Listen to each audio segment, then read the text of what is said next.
Depuis plusieurs jours, j'ai de nombreuses discussions avec des musulmans. Et je leur ai répété plusieurs fois que nous, en France, on ergotait énormément sur l'islam, par exemple sur les E411, etc.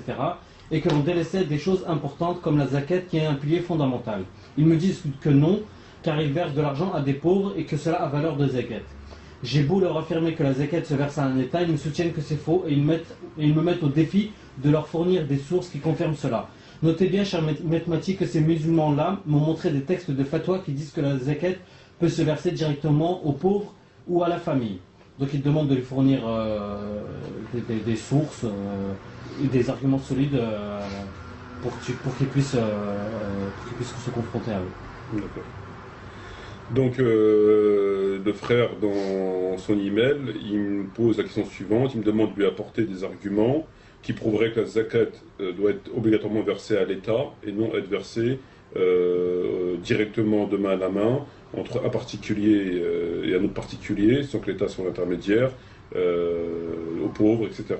Donc, il y a un certain nombre de personnes qui l'ont affirmé qu'on pouvait le faire et qu'on va même rapporter des fatwas qu'on pouvait le faire. Donc, il me demande des arguments. C'est ça.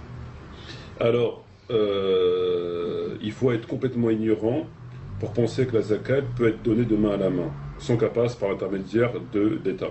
Il faut être complètement ignorant. Il y a un fait qui est reconnu, qui est rapporté dans tous les livres d'histoire, et qui est contesté par aucun savant, et qui n'est remis en question par personne, il est bien connu, c'est lors de ce qu'on appelle la grande apostasie. Lorsque le prophète Mohammed est mort, la grande majorité des tribus dans la péninsule arabique avaient apostasié. Ils avaient apostasié par quel moyen? Par le fait qu'ils acceptaient de faire la prière, mais qu'ils ne voulaient plus verser la zakat. Les notables de ces tribus sont venus à Médine, sont venus voir Omar ibn Khattab, qui était donc non pas le calife, mais le second, et ils m'ont demandé d'aller voir Abu Bakr pour accepter de suspendre le fait de donner la zakat. Omar ibn Khattab est parti voir donc Abu Bakr et il lui a proposé donc cette demande. Abu Bakr a catégoriquement refusé. Omar s'est appuyé sur un hadith qui était, on l'a vu, amputé, qui dit donc on m'a ordonné de combattre les gens, ce qui disent que Dieu, je suis l'envoyé de Dieu, à partir de là leur vie leur bien sacrée. Ce hadith est bien dans le Bukhari Muslim, mais il est amputé, puisque dans le même Bukhari Muslim, on apprend que le prophète a dit effectivement ça, mais il dit wa yuqimu salat wa yutu zakat. Et ce hadith est conforté par le Coran, qui dit Iza tabou wa aqimu salat wa atu zakat fi ikhwanakum fi din. S'ils se repentent acquis de la prière et de la zakat, donc Allah a mis trois conditions, la repentance, de la prière et la zakat, avant qu'ils obtiennent le statut de musulman. Donc Omar par la suite a reconnu son erreur, il a dit effectivement je me suis trompé, ce qui est très bien.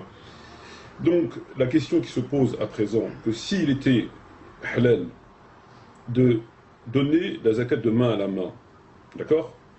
Pourquoi Abu Bakr a combattu ces tribus et en a tué un certain nombre pour les contraindre à verser la zakat à Médine, au trésor public, comme il le faisait à l'époque du prophète?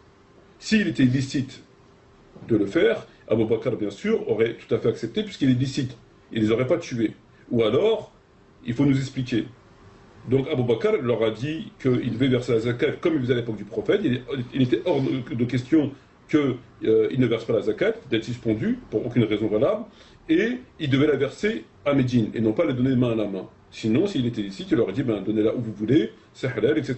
Donc il a voulu la ramener à la pratique du prophète, qui était que il faut savoir que le prophète envoyait des percepteurs pour donner la zakat, et les percepteurs ramenaient la zakat à Médine. Donc il a tué ces gens, une partie de ces gens, afin qu'il verse la zakat comme il le faisait à l'époque du prophète auprès du calife de l'époque au trésor public. Et après l'État en dispose. C'est un impôt d'État. D'accord. Mais là, c'est un peu différent parce que là, il refusait de la payer. Alors qu'ici, on ne refuse pas de la payer. On peut juste la donner là où non, c'est exactement la même chose. Qu'à l'époque, il refuse de la donner, ou que là, nous, on la donne, on refuse pas de la donner. La question, elle n'est pas là. La question qui se pose, c'est est-il licite pour un musulman de verser la zakat directement à un pauvre? Est-ce que c'est licite? Est-ce que c'est légitime? Est-ce que c'est conforme à la loi?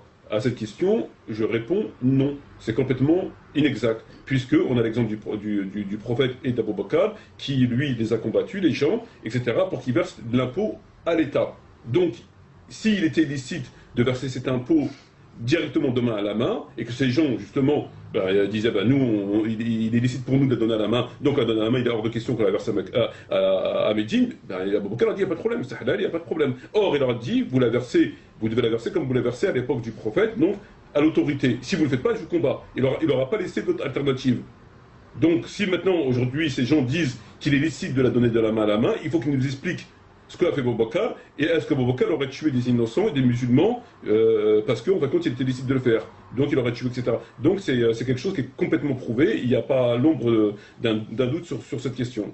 Donc j'invite les gens à se tourner vers ces récits et ces faits historiques unanimement reconnus qui démontraient clairement que tu es obligé de la donner à l'État. Donc ces fatwas sont complètement erronés.